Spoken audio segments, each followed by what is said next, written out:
আসসালামু আলাইকুম। আশা করি আল্লাহর রহমতে আপনারা সকলেই ভালো আছেন। পরম করুণাময়ের উপর ভরসা রেখেই আজকের আলোচনা আমরা শুরু করছি। এখন এই ঘটনাগুলো কোরআন ও হাদিসের আলোকে ব্যাখ্যা করা নিতান্ত অপরিহার্য বিধায় তা পেশ করছি। যালিকা নাতলুহু আলাইকা মিনাল আয়াতি ওয়াজ যিকরিল হাকীম ইন্না মাসালা ঈসা ইনদাল্লাহি কামাসালি আদম خلقه من تراب ثم قال له كن فيكون الحق من ربك فلا تكن من الممترين।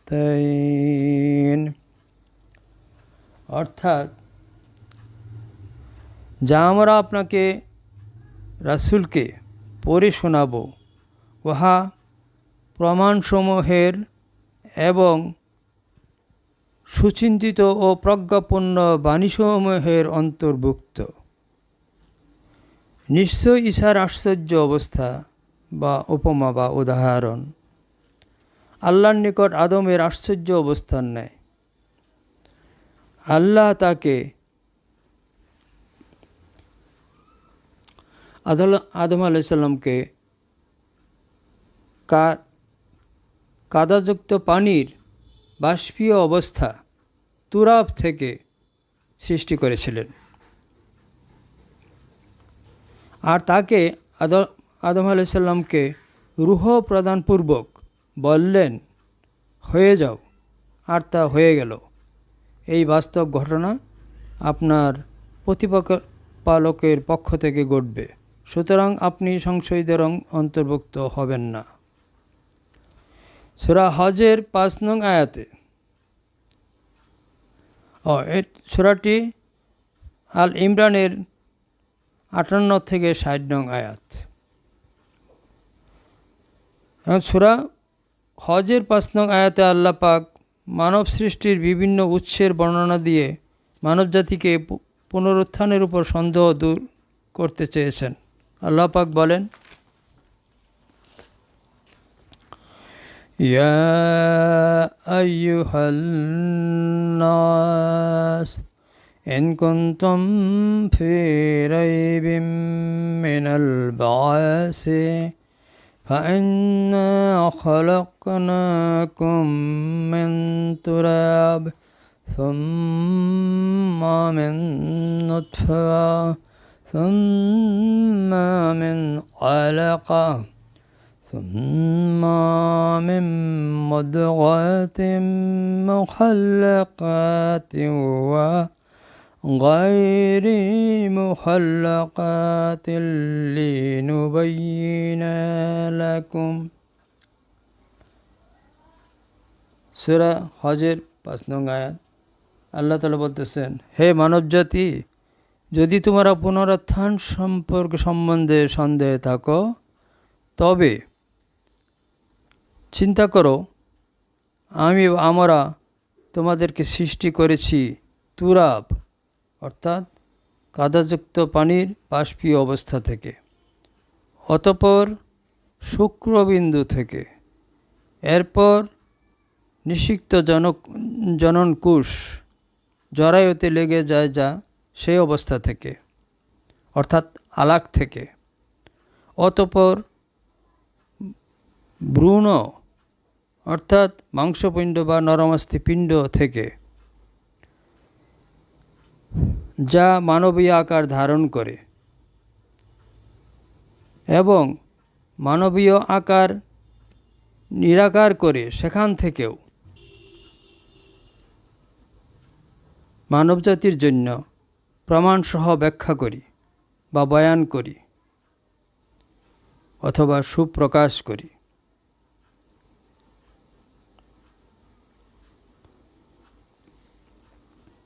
আল্লাহ পাক মানবীয় দেহকে অর্থাৎ নিরাকার করে তুরাবে রূপান্তর করে সেখান থেকে মানবীয় দেহ গঠন এবং রূহ প্রদানপূর্বক মানুষ সৃষ্টি করবেন, এই ঘোষণা এই আয়াতে রয়েছে। আমি আবার বলছি, আল্লাহ পাক মানবীয় দেহকে নিরাকার করে অর্থাৎ তুরাবে পরিণত করে রূপান্তর করে সেখান থেকে মানব দেহ গঠন এবং রূহ প্রদানপূর্বক মানুষ সৃষ্টি করবেন, এই ঘোষণা এই আয়াতে রয়েছে।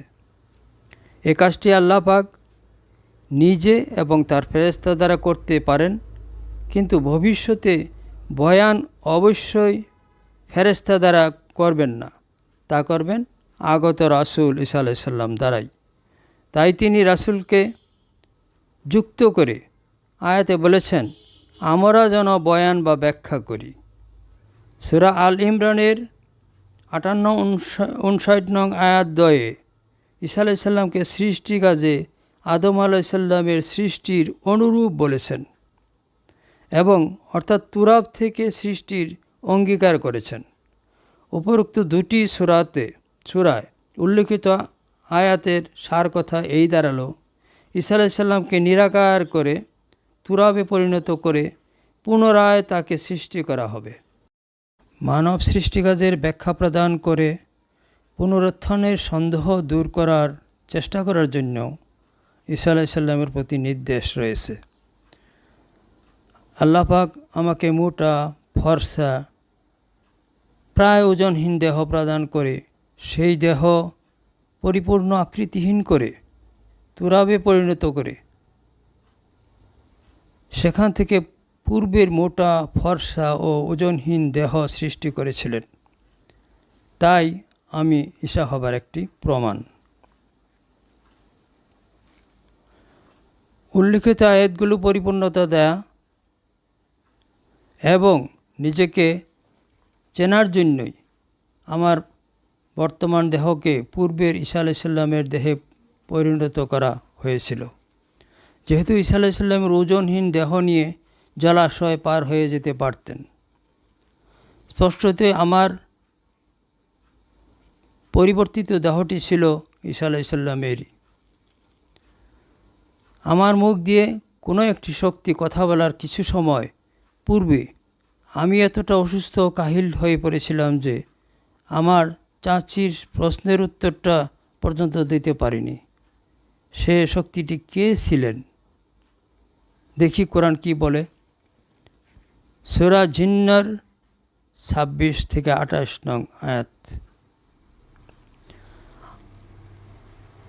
আলিমুল গায়বি ফালা ইউযহিরু আলা গায়বিহি আহাদা ইল্লা মান ইরতাদা মির রাসূলিন فإنه يسلك من بين يديه ومن خلفه رصدا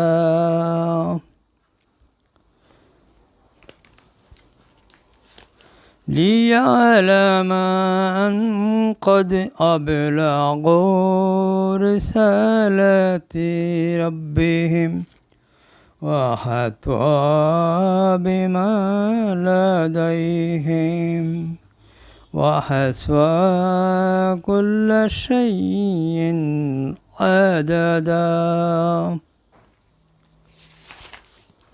অর্থাৎ আল্লাহ গায়েবী বা অদৃশ্যের বিষয়ে পরিজ্ঞাতা, তবে তার গায়েবী বিষয় বা কিয়ামত সম্বন্ধে কাউকে অবহিত করেন না, কেবলমাত্র নিজের মনোনীত রাসূলকে ঈসা আলাইহিস সালামকে। তখন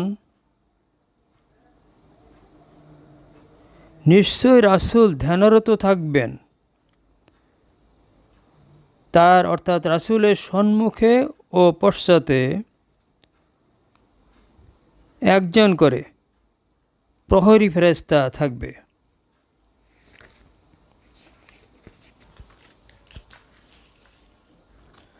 যেন তিনি আল্লাহ জানতে পারেন যে তারা এখানে 3 বা ততোধিক ফেরেশতা দ্বয় ও রাসূল মিলে তাদের রবের বার্তাসমূহ রিসালাত অবশ্যই পৌঁছিয়েছেন, আর তিনি আল্লাহ তাদের সকল অবস্থা বেষ্টন করে আছেন, আর তিনি প্রত্যেক বস্তুর সংখ্যা অবগত আছেন। সূরা জিন্নার 26 থেকে 28 নং আয়াত। সূরা আল ইমরানের 58 নং আয়াতে উল্লেখিত প্রজ্ঞাপন্য বাণীসমূহের মধ্যে সূরা জিন্নের 28 নং আয়াতটি অন্যতম, কারণ 2 জন প্রহরী ফেরেশতা পাঠিয়ে রিসালাত পৌঁছাতে আবলাগু ব্যবহার করেছেন, অথচ শেষে উল্লেখ করেছেন তিনি আল্লাহ প্রত্যেক বস্তুর সংখ্যা অবগত আছেন। সুতরাং রাসূল সাল্লাল্লাহু আলাইহি সাল্লাম সহ ফেরেশতা দ্বয় জনতার কাছে সরাসরি রিসালাত পৌঁছানো হলেই কেবল উক্ত শব্দটি ব্যবহার করা চলে।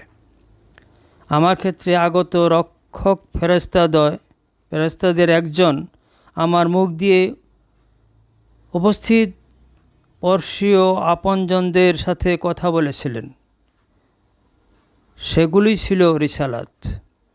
আল্লাহ পাক অনর্থক কোনো কাজ বা কথা বলেন না। রিসালাত অর্থাৎ রাসূলকে পাঠানো, রাসূল বা জনতার জন্য নির্দেশ বা উপদেশ, সুসংবাদ অবশ্যই সারা বিশ্বের জনগণের শোনার অধিকার রাখে। তাই বিলম্ব না করে উপস্থিত জনতার কাছ থেকে রিসালাতগুলো সংগ্রহ করা দরকার।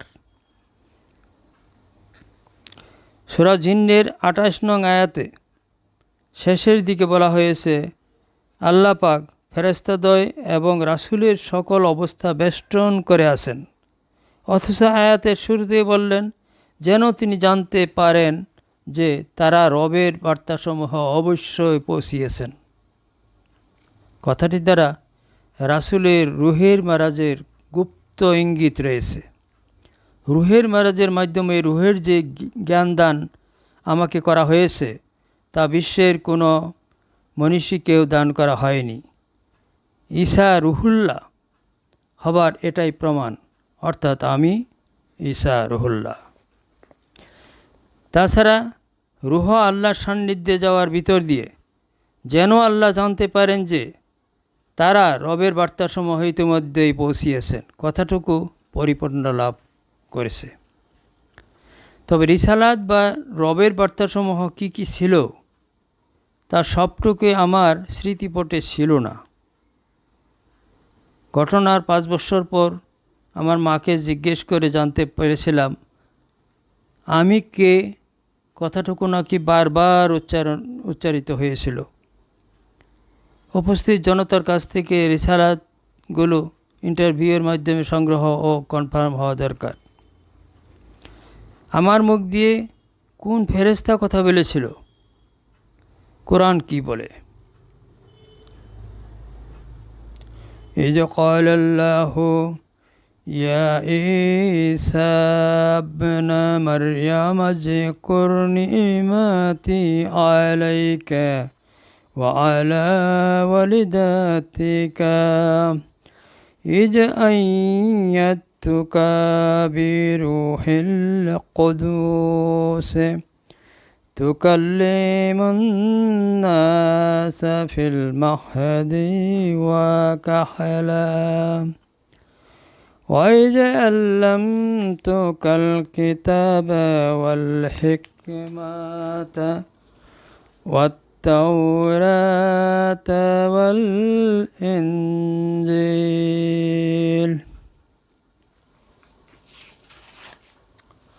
অর্থাৎ যখন আল্লাহ তাআলা বললেন হে মরিয়ম পুত্র ঈসা স্মরণ করো সেই নিয়ামতের কথা যা তোমাকে এই কথাগুলো কিন্তু হাসরের মাঠে হবে। স্মরণ করো সেই নিয়ামতের কথা যা তোমাকে এবং তোমার মাকে দান করেছিলাম, যখন আমি পবিত্র আত্মা জিবরাইল আলাইহিস সালাম দ্বারা তোমাকে সাহায্য করেছিলাম। তুমি মানুষের সাথে কথা বলতে, দুলনায় থাকতে এবং কাহিল বা অসুস্থ বা বৃদ্ধ অবস্থায়। আর যখন তোমাকে শিক্ষা দিয়েছিলাম কিতাব আল কোরআন, জ্ঞান বিজ্ঞান, তাওরাত ও ইনজিল।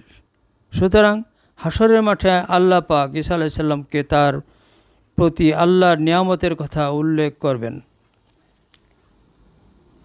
আল্লাহ পাক বলবেন, জিবরাইল আলাইহিস সালাম দ্বারা তাকে সাহায্য করেছিলেন ইহুদিদের রাসূল হিসেবে জন্মের পরপর মাতৃকুল থেকেই। জনতার সম্মুখে জিবরাইল আলাইহিস সালাম ধর্মীয় কথা বলেছিলেন ঈসা আলাইহিস সালামের মুখ দিয়ে। তাছাড়া পুনরাগমন কালে কাহিল বা অসুস্থ অবস্থায় তার মুখ দিয়ে জনতাকে আল্লাহর রিসালাত পৌঁছে দেবার সময়, অর্থাৎ ঈসা আলাইহিস সালামের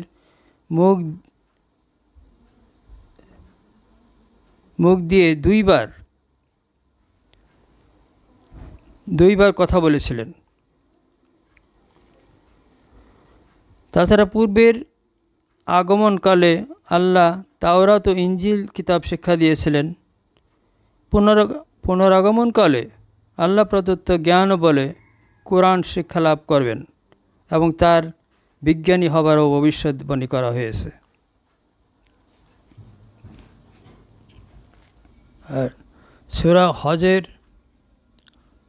হজ্জের 5 নং আয়াত অনুসারে আমার পূর্ববর্তী ঈসা আলাইহিস সালামের দেহকে নিরাকার করে তুরাবে পরিণত করা হয় এবং তুরাব থেকে সূরা আল ইমরানের 59-60 নং আয়াত অনুসারে আমার দেহ, অর্থাৎ পূর্বের ঈসা আলাইহিস সালামের দেহ সৃষ্টি করা হয়। ওই দুইটি সূরার উল্লেখিত আয়াত অনুসারে আমি পুনরাগত ঈসা। পরবর্তী পর্বে আমরা আল কোরআনের আলোকে মহাপ্রলয়ের ব্যাপারে বিস্তারিতভাবে আলোচনা করব, বিভিন্ন দিক নিয়ে আলোচনা করব ইনশাআল্লাহ। খোদা হাফেজ।